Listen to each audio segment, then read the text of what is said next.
Hi, following on from previous watercolour tutorials, I'm going to do another one today for beginners, showing a few different techniques that you can use to create the illusion of water.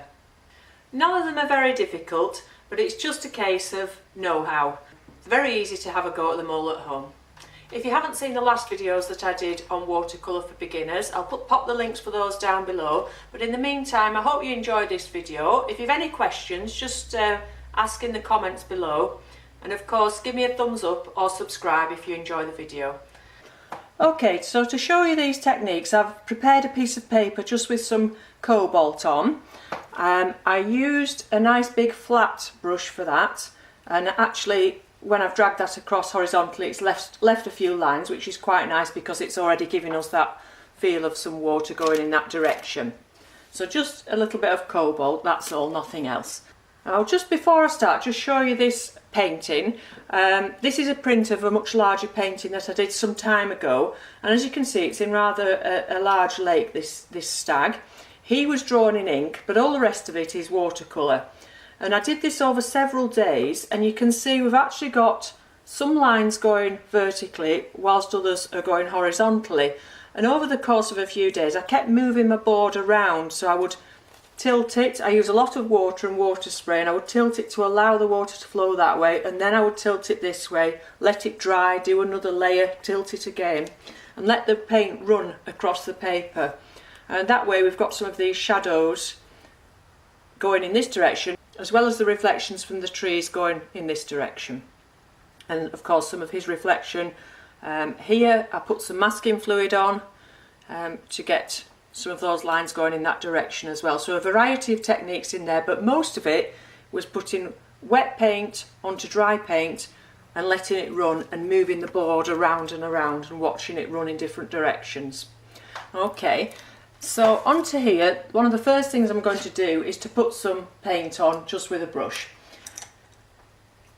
Now I'm just using a round brush here, and I'll use the same cobalt on top that we used before. So one way that we can build it up would be just to put some horizontal lines across, but if you put some across and you vary the pressure on your brush, lift it and then press down again, you're getting a sort of a wavy feel. So get used to your brushes. This is quite a small one, a bigger one will give you a different effect again, or a slightly different shape brush would give you a different effect. But can you see how you could make some sort of wavy shapes by just using your brush? Another brush you could use, the one that we used before, you can get these in different sizes. I'll get a smaller one out. A nice small flat one there. Again, just some of the same colour, and you could just put some horizontal lines in with that, make some little sort of marks. And when you're doing a lake or a sea or something, nearer to the horizon these lines will be closer together, and as you come towards you, leave bigger and bigger gaps. Okay, so towards the horizon, lines closer together. So that's one good tip. Now another thing you could do with a brush is a dry brush, and this actually started to happen here a little bit, where you've not got a lot of water on your brush, you've got some paint on your brush but not a huge amount of water, and you drag the brush across, and then you get these gaps. So that could be a little bit of a sparkle on the across the paper there, a bit of sparkle on the water. Now the next one, you'll have to excuse me and I'll go and get my knife. Sorry about that, I wasn't prepared. Now this is just to put some sparkles or some light into the water. You can actually drag, I don't know if it's showing up too much on the camera actually, because it's quite subtle, but if you drag the knife across the paper, that's a better one, perhaps somewhere where it's a little darker, you can get a little bit of light and speckles into the water. Now the only drawback to this is it makes some really nice effects, but the biggest drawback is you've actually damaged that paper now. So this is sort of what you might do at the last minute, just to put a few speckles in the water. You wouldn't do it early on, because then if you needed to paint over it, you've damaged that paper really. Okay, so that's another thing. And then another thing we can do is to use a toothbrush. Again, I've not got. So if you get a toothbrush and some white acrylic paint, mix that with a little bit of water, load the end of your toothbrush with paint, get your thumb, aim it at the paper and splat. I'm hoping that's going to show up on the camera, but can you see how that's making a nice spray?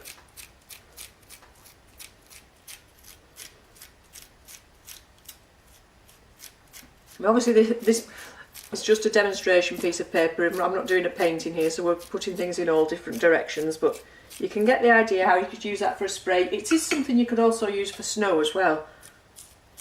You don't have to use a toothbrush. If you've got a nice stiff brush, any good stiff brush will do this. You can, if you want to be more dramatic, just splat it.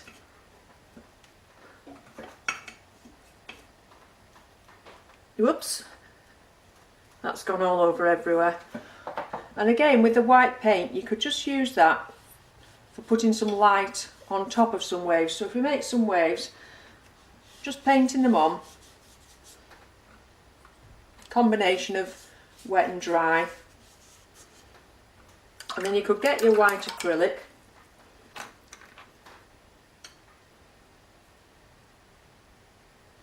And imagine that the sunlight is hitting the top of that wave there.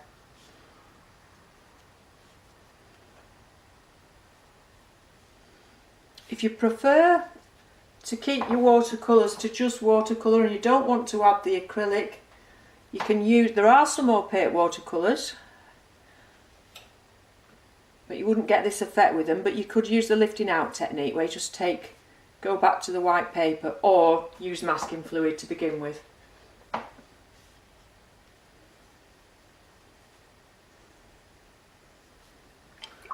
Okay, so if you put the white on the top, and then if we make a much darker colour, a nice dark grey, put a darker colour underneath the wave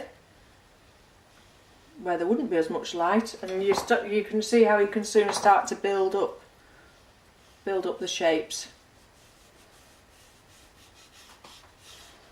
Again, if you keep some lines horizontal, and then can you see if you sort of come round like that, you can make a nice, with this flat brush, I'll just get some blue. I'm hoping this is all still in shot, but can you see if you just move your arm nicely around, you can get some nice big swirls that could be ripples.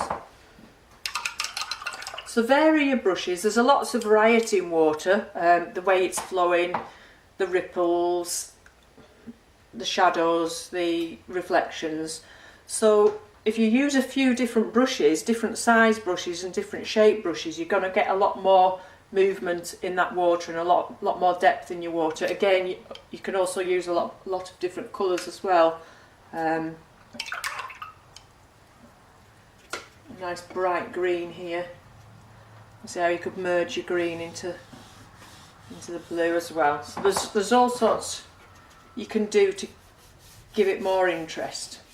So just to recap, we've got the using your brush with different pressures to get a variety of line. We've got using different brushes to get different depths of line and different shape of line.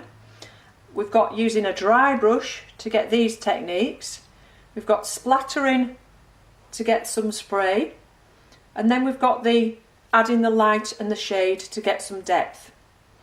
And of course, making all these swirly patterns. But in general, keeping it all horizontal so we get that feel of water. And like I say, near the horizon, lines closer together. In the foreground, lines further apart. So, and I'll just go back to what I was doing with my stag painting. I'm going to pop some shadow down this side. And actually put a bit more paint in there. Get some cobalt. Doesn't matter about the colours, I'm just messing about. And can you see how if you tilt your board you can get some nice watery effects there. I'm hoping the camera's still picking this up, and if it's not moving enough, get your sprayer and get it to move a bit more.